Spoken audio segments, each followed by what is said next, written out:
саламатсыздар ма, әжелер мен қыздар?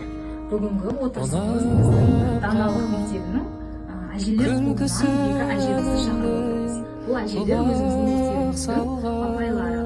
Қыздарға өздерінің өсиеттерін айтады.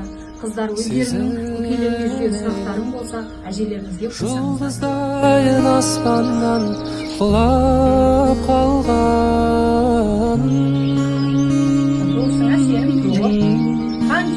Қайтайықшы бірге серуен бұрын, жасырмайсың айтайықшы, құстай ұшып бірге бұлттар қуып, сермеп қана байқайықшы бірге.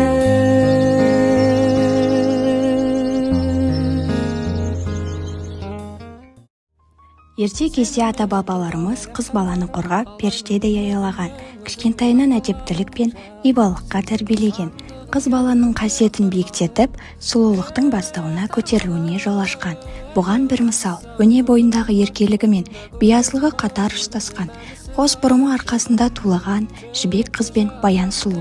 Қазақ халқының дүниетанымында бұрым сұлулықтың белгісі, қыз-келіншектердің ары мен абыройы.